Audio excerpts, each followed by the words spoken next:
The fallout from the March council meeting was to continue in the press. Those who resigned were saying they no longer wished to be involved in a body where democracy is being undermined by a few autocratic individuals who appeared to be there for their own self-glorification. On the 26th of March, the council held an extraordinary meeting. Councillor Savoury was appointed chairman. Councillor Harrington was appointed vice chairman. A statement was issued, which several departed councillors did not agree with, in particular in selecting and appointing a new clerk. The full council was asked to consider and approve the choice made by the selection panel, which gave all members of the council an opportunity to investigate the candidate's merits. The new clerk was to take up her post at the beginning of April. Fortunately, the 1st of April was on a Sunday, so she did not start her new job on All Fool's Day. Mr. Poll went in to see the new clerk on the 2nd of April. It had been understood, with the appointment of the new clerk, that Mrs. Harrington was leaving Holbeach Parish Council, but it soon became apparent that Mrs. Harrington was not leaving. She was going to resume the role of deputy clerk. Mr. Poll gave the new clerk 2 letters to be placed on the agenda. One referred to feeding bins on the allotment, and asked for a copy of the letter sent by Councillor Mail to the Crown. The other outlined the fence erected on the Crownfield Bank allotments and the requirement for a deed of release.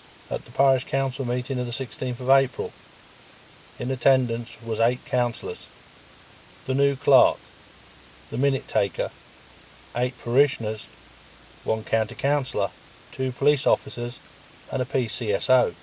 The meeting started with the chairman, Councillor Peter Savoury, introducing the new clerk, Teresa Daisley, to those assembled. Mr. Poll was to ask the first question in the open forum. In the February council minutes, reference is made to a fence requiring repair at Holbeach Bank playing field. Has the work taken place? Councillor Cornwall was to reply that it had. Mr. Poll was then to ask which fence had been repaired. Councillor Cornwall was to reply that it was the one just behind the pavilion. Mr. Poll was then to ask if the fence was actually the parish council's responsibility. Councillor Cornwall said she thought it was. Mr. Poll said, "Well, I understand it belongs to the householder and was actually erected when the house was built by the builder." Councillor Cornwall didn't know what to say, so Councillor Jenny Worth got up to reply to Mr. Poll. As you are aware, Mr. Poll, the parish council does have a responsibility to maintain the fences, and the fence is on the boundary of the playing field. Mr. Poll was to reply, "Mr. Chairman, can we put this on the agenda for next month's meeting? Clarification as to who does actually own the fence and whose responsibility it is, please." The playing field boundaries had previously been a contentious issue for Mr. Poll. One year, round bales in the adjacent field were damaged, and he actually witnessed one round bale being rolled to the playing field boundary and then set on fire. His adjacent farmyard had been regularly accessed. Vandalism had took place and items taken to build tree houses and dens. The parish council had rented the field from the Ministry of Agriculture in 1964. Then a charity was formed to administer the field.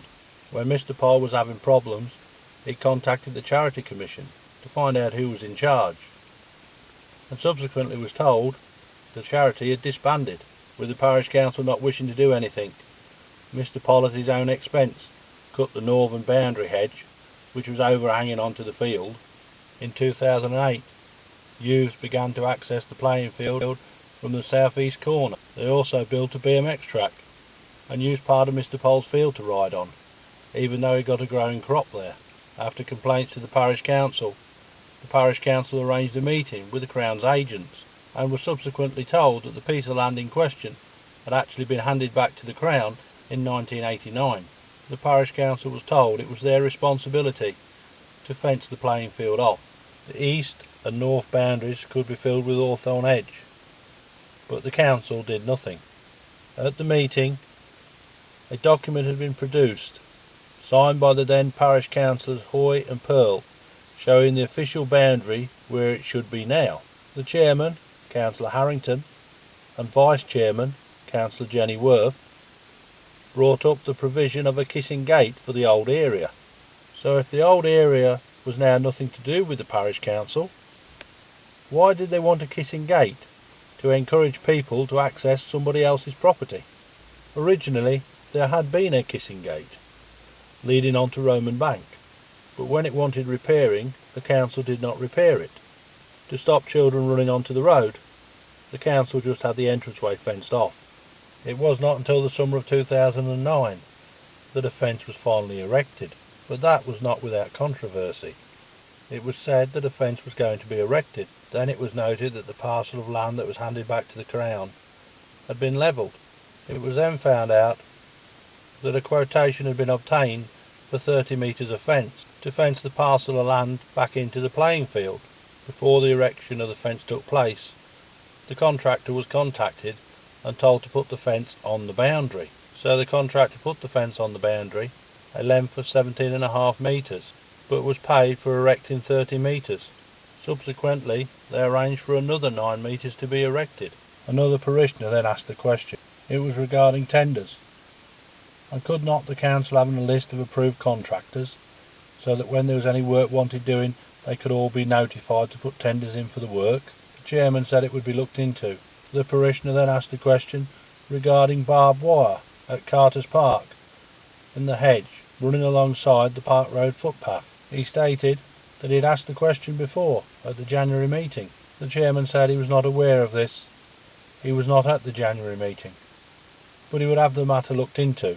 The parishioner then moved on to matters relating to the CCTV cameras overlooking Boston Road car park, positioned on a pole inside the park keeper's garden. The parishioner asked about signage and who operated the cameras and who was responsible for them. The park keeper interrupted the parishioner several times. The chairman never intervened. When the parishioner sat down, Mr. Paul was to ask another question. Mr. Chairman, did you say you was not at the January meeting? Because I thought in the minutes of the January meeting you seconded Councillor Harrington's proposal regarding the precept. The chairman said, well, I know I missed one meeting. Perhaps it was the December meeting. I apologise if I've misled anyone. The January minutes were memorable. A precept was suggested of £171,227. It was reported that last year's estimate was £160,226. Thus, this year giving approximately an 8% increase. Councillor Harrington expressed concern at this level of increase. There was a discussion regarding the reserves being low, and that there may be issues with them if estimates were cut back any further. After further calculations, Councillor Harrington proposed a 7% increase, giving a total for estimates of £171,441, seconded by Councillor Savoury. But in fact, the 7% increase was £214 more than the initial proposal of £171,227, supposedly an 8% increase. Mr. Parr was then to point out to the chairman there was still 1 minute on the clock, time for a quick question. In the October minutes regarding Holbeach Bank playing field, Councillor Cornwall reported she intended to undertake a leaflet drop in the half-term week. Could the council state what the response was, please? Councillor Cornwall was to reply that it had not happened, but she had spoken to several people. In the same October minutes, she had also reported that the hedge had now been trimmed, but the truth was the job had been started, but not finished. Her comments were not surprising, for in the council minutes of November 2008 it states, Holbeach Bank playing field. Councillor Cornwall reported that football was now being played. Football matches had actually took place on the field. At the end of the open forum, 3 parishioners got up to leave the meeting, one of these being the park keeper. As the park keeper walked past the parishioner who had raised questions about the CCTV cameras, he called him a dickhead. The parishioner got up and followed the park keeper out of the room. On the landing, the parishioner asked, "Who are you calling a dickhead?" The park keeper replied, You dickhead." The 2 police officers, supported by the PCSO, then come onto the landing, and the park keeper scurried down the stairs.